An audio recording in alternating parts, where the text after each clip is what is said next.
नमस्कार। मेरो नाम पञ्चबहादुर हिङमाङ। म बिडी मेमोरियल स्कुलको वरिष्ठ शिक्षक। आज तपाईँहरूले देख्नुहुँदैछ मेरो लेफ्ट र राइटमा जयगाउँका विभिन्न पाठशालाका शिक्षकहरू यहाँ भेला भएका छन्। हामी शिक्षक हौँ, समाजप्रति, विद्यार्थीप्रति र हाम्रो आफ्नो ठाउँ जयगाउँप्रति हाम्रो धेरै दायित्वहरू छ। हुनसक्छ कतिवटा ठाउँमा हामीले हाम्रो दायित्वहरू निभाउन सकेका छैनौँ। कारणवश हामी आफ्नो आफ्नै व्यस्ततामा लागि परेका थियौँ। भनिन्छ विद्यार्थी निर्माता हो भने त्यो विद्यार्थीलाई निर्माण गर्ने शिक्षक हो। र आउँदो लोकसभा इलेक्सन यहाँ हातमा छ। हामी सबैले यहाँ एउटा विस्तृत छलफल गरेर के सोच्यौँ भने हामीले जयगाउँलाई अझै डेभलप गर्न कसरी सक्छौँ।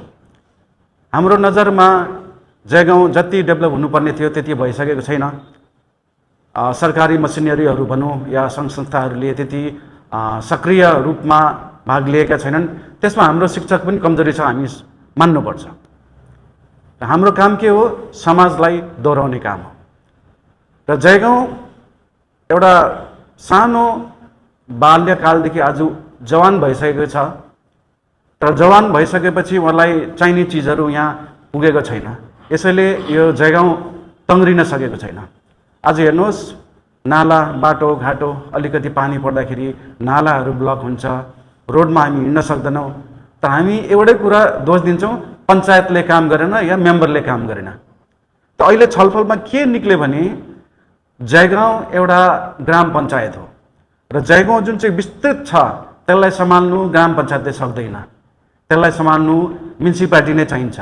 म्युनिसिपालिटीमा म्यान पावर धेर हुन्छ, बजेट पनि धेर आउँछ। प्लस भोलिको दिनमा म्युनिसिपालिटी भयो भने जयगाउँ त चम्किने नै छ। तर जयगाउँका हाम्रा लोकल भाइ बहिनीहरूले पनि कामहरू पाउनेछन्।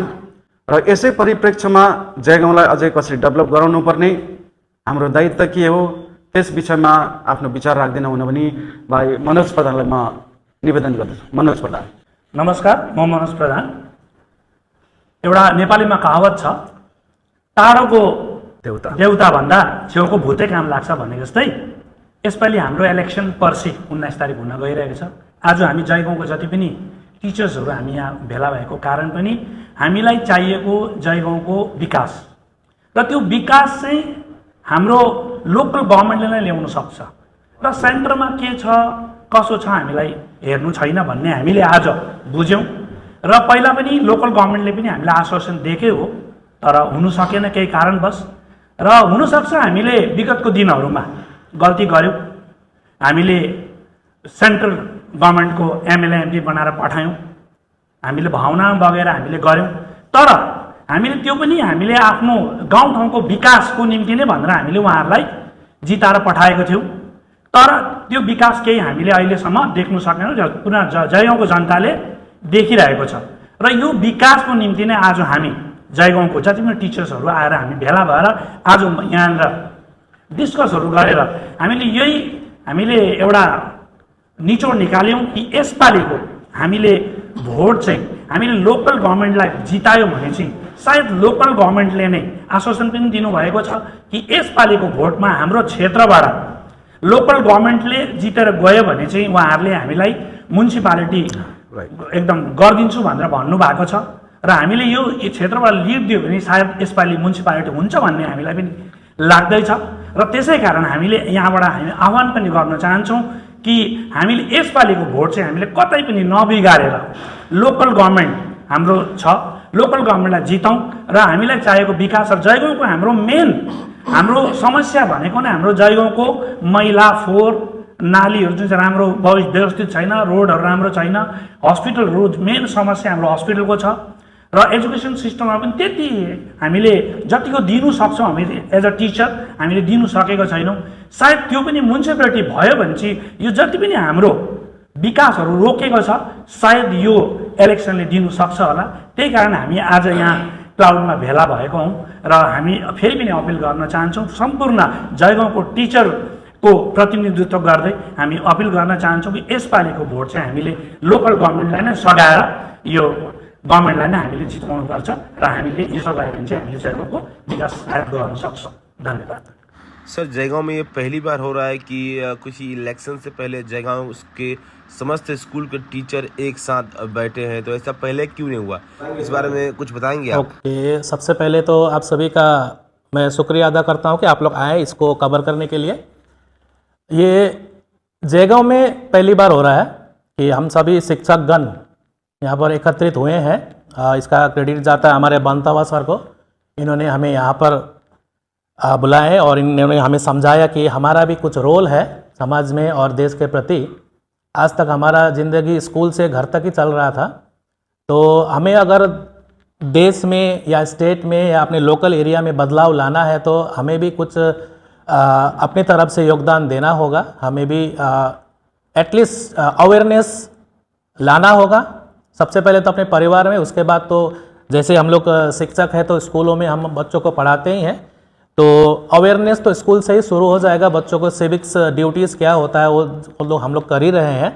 तो आज का सबसे बड़ा हमारा ये जो गैदरिंग है पहली बार, इसमें हम लोगों ने यही डिस्कस किया कि आज तक हम लोग कई समाज में थे लेकिन हमारा कोई एक रोल सामने नज़र नहीं आ रहा था।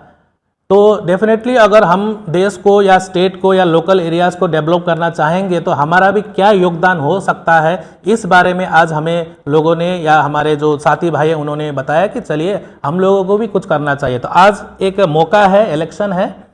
सो इलेक्शन में हम सभी ने as a teacher we are neutral. So हमारा भी दायित्व है कि हम अपने समाज में, लोकेलिटी में डेवलपमेंट देखें। तो बहुत सालों से हम लोग जयगांव में वोट देते आ रहे हैं, देख भी रहे हैं यहाँ पर बदलाव की जो रफ्तार है बहुत धीमा चल रहा है। और ये धीमा चलने का कारण आज समझ में आ रहा है कि जो पावर इन्हें म्यूनसिपैलिटी को दिया जाता है और एक पावर जो पंचायत को दिया जाता है उसमें बहुत ही अंतर है। तो इससे क्या होता है कि हमें समझ में आया कि अगर जो आज हमारे जयगांव में जो गंदगी का प्रॉब्लम है, कुछ दिन पहले ही एक फर्स्ट रेन हुआ था जयगांव में रमज़ान के समय में, तो जयगांव का जो ड्रेन था पूरी तरह से ओवरफ्लो हुआ था और बहुत सारे घरों में घुसा था। तो ये बहुत बड़ा मुद्दा है कि हम डायरेक्टली बोलते हैं कि पंचायत काम नहीं कर रहा है, लेकिन पंचायत के पास उतना, मुझे लगता है कि उतना ये जो पावर होना चाहिए लगभग इस पॉपुलेशन को संभालने के लिए वो है नहीं। तो मेरे हिसाब से शायद अब म्यूनसिपैलिटी ही इसका जवाब है। और इसके लिए हम लोग ये समझते हैं कि सही जगह में सही तरीक़ा से अगर हम ये आवाज़ पहुंचाते हैं कि हमें क्या चीज़ की ज़रूरत है तो अवश्य वो शायद फुलफिल हो सकता है। तो डायरेक्टली बाहर रह करके हम बात करेंगे तो ये नहीं हो पाएगा। तो हमारा इन्वॉल्वमेंट भी ज़रूरी है और इससे आज हमारा ये पहला बैठक, आने वाले दिनों में इस तरह से हम लोग और भी इन्वॉल्व होंगे और समाज से जुड़ा हुआ कार्य है या बदलाव लाना है या डेवलपमेंट की बातें हम सुझाव देंगे। इनडायरेक्टली, डायरेक्टली हम लोग इन्वॉल्व ना भी होने से हमारा इन्वॉल्वमेंट रहेगा इनडायरेक्टली, इससे कुछ बदलाव आने का चांसेस है। तो इसीलिए हम लोग आज बैठे थे यहाँ पर। अच्छा सर, आपके ऐसे बहुत सारे बच्चे होंगे जो इस बार 18 पार किए होंगे और वो फर्स्ट टाइम वोटर होंगे, तो स्कूल में उन्हें ये जानकारी नहीं रहती कि उनकी वोटिंग राइट क्या है, तो इस बारे में आप लोग उन्हें क्या बताते हैं? ओके, इस बारे में मैं बताने ही वाला था। तो आपने पूछा कि बच्चों को, जैसे फर्स्ट टाइम वोटर्स है इस बार, बहुत सारे लोग हैं 18 होने के बाद पहली बार वोट करेंगे। हमारे क्लासों में हमने उसको किस तरह का गाइडेंस दिया है? सिंपल गाइडेंस है, सिलेबस में जो चीज़ है हमने उनको बताया प्रैक्टिकली और उन्हें क्या करना है। क्योंकि 18 के बाद जो बच्चे पहली बार वोट देने जाएंगे उसको ना मम्मी पापा से पूछना है ना किसी से पूछना है, अपने विवेक का इस्तेमाल करके वोटिंग करना है। ये हमने उन लोगों को बताया भी हुआ और इसी तरह से लोग 18 के बाद, एडल्ट होने के बाद तो उन्हें, हमें ज़रूरी नहीं है कि हमें बताना है, उनका विवेक, मैच्योरिटी लेवल बढ़ जाता है और वो अपने मैच्योरिटी लेवल से ही सही चुनाव करते हैं। सो लाइक हम लोगों ने अपनी बातें कर ली, तो हमारे यहाँ से, इस मंच से हम अपने एक मैसेज भी देना चाहेंगे कि जो राज्य सरकार जो कर पाएगी, सेंट्रल गवर्नमेंट शायद उतना ना कर पाए क्योंकि उनके पास ऑलरेडी बहुत सारा काम है, उनके पास बहुत ही बर्डन होता है। तो ये लोकल लेवल में जो क्या करना होता है ये आप स्टेट गवर्नमेंट के हाथ में रहता है कि वो म्यूनसिपैलिटी का ये गठन करे या इन लोकल सेल्फ गवर्नमेंट जो है अर्बन एरियाज ये हमारे को दें।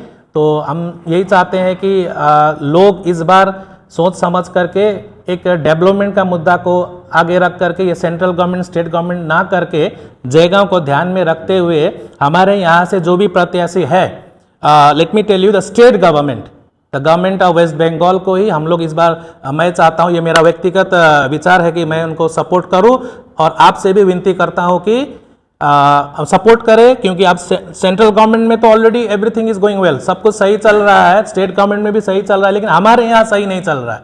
तो हमें अभी सेल्फिश होकर के ही हमारे बारे में सोचना पड़ेगा। तो इसीलिए तो हम लोग चाहते हैं कि लोग जागरूक होकर के सही तरीक़ा से अपना निर्णय लें और वोट करें, ताकि हमारा भी डेवलपमेंट हमारे गांव का हो पाए।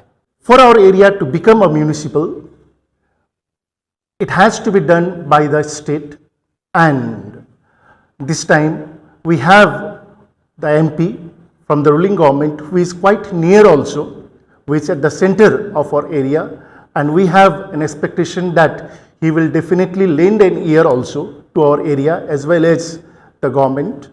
So we want just to pass our views as well as a humble request to the people in our area that let us vote for what we are required, no, for what we require. So presently we see that our area requires to be a municipal. So we would like to give the message to the public as well as the government that what we require in our area, and at the same time request the voters also to view this one as a requirement and vote wisely to the requirement of the society at our place today. Thank you. नमस्कार। तपाईँहरूले हाम्रो विभिन्न पाठशालाका शिक्षकहरूको विचार सुन्नुभयो र अघि सुरुवात मैले गरेको थिएँ, अन्तिम पनि मैले नै गर्नु पर्यो र सबै डिस्कसनको निचोड चाहिँ के निक्ल्यो भने हाम्रो मुद्दा एउटै छ, विचार एउटै छ, माध्यम पनि एउटै छ। मुद्दा के हो? जयगाउँको विकास कसले गर्छ? म्युनिसिपालिटी गर्छ। त म्युनिसिपालिटी कसले दिन्छ हामीलाई? केन्द्र सरकारले दिँदैन हामीलाई म्युनिसिपालिटी दिने राज्य सरकार हो। र यसै प्लेटफर्म मार्फत म जयगाउँका सम्पूर्ण वासीहरूलाई निवेदन गर्दछु, यदि तपाईँ डेभलपमेन्ट चाहनुहुन्छ, म्युनिसिपालिटी चाहनुहुन्छ, सफा सुग्घर जग्गामा सास फेर्नु चाहनुहुन्छ भने यसपालि हाम्रो राज्य सरकारका क्यान्डिडेट जो हुनुहुन्छ उहाँलाई नै भारीभन्दा भारी मत दिएर विजय तुल्याउनु होला। धेरै धेरै धन्यवाद।